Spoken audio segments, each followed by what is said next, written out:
আসসালামু আলাইকুম। আমি আফরিন কুকিং লাইফস্টাইল থেকে বলছি।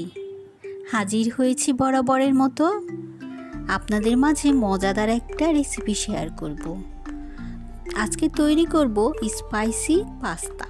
খুবই সহজে ঘরোয়া উপকরণ দিয়ে তৈরি করব, যে কেউ সহজেই তৈরি করে নিতে পারেন। চলুন দেখে নেওয়া যাক।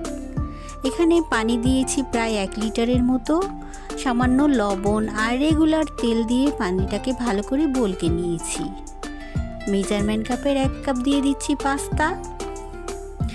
পাস্তাটা ভালো করে সেদ্ধ করে নেব। প্যাকেটের গায়েই লেখা থাকে, তারপরেও আপনি প্রায় 10 থেকে 12 মিনিটের মধ্যেই দেখবেন পাস্তাটা সেদ্ধ হয়েছে। গ্যাসের ফ্লেমকে হাই করে দেবেন। সেদ্ধ করার পর রান্নাটা শুরু করে দিচ্ছি। 2 টেবিল চামচ নিয়েছি রেগুলার তেল, সাথে দিচ্ছি সামান্য পেঁয়াজ কুচি। পেঁয়াজটাকে একেবারে কুচি করে নিতে হবে।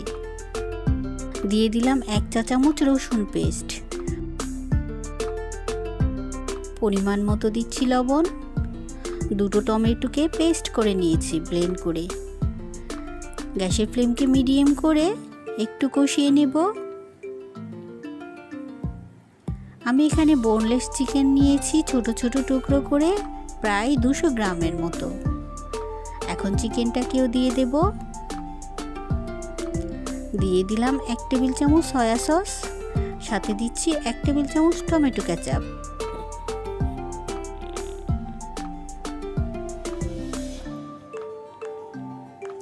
ঢাকা দিয়ে রেখে দেব। ফিরে আসবো সেদ্ধ হওয়ার পর। ফিরে এলাম প্রায় 6 মিনিট পর। চিকেন সেদ্ধ হতে কিন্তু বেশি সময় লাগে না। দিয়ে দিচ্ছি ক্যাপসিকাম কুচি আর দিচ্ছি গাজর কুচি। গাজর আর ক্যাপসিকাম দুটোকেই ছোট ছোট করে নিয়েছি। সেদ্ধ করে রাখা পাস্তাটা দিয়ে দিলাম। এখন দিয়ে দিচ্ছি 1 চা চামচ চিলি ফ্লেক্স, দিচ্ছি সামান্য কাঁচামরিচ কুচি, 1 চা চামচ দিচ্ছি গোলমরিচের গুঁড়ো, সাথে দিচ্ছি 1 চা চামচ অরিগ্যানো।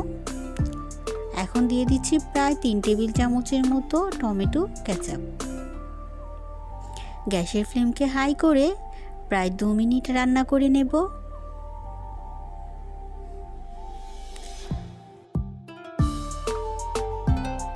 খুবই সহজেই কিন্তু আমরা স্পাইসি পাস্তাটা ঘরেই তৈরি করে নিতে পারি।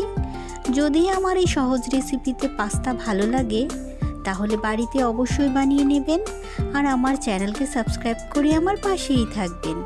আবার হাজির হব রেসিপি নিয়ে। আল্লাহ হাফেজ।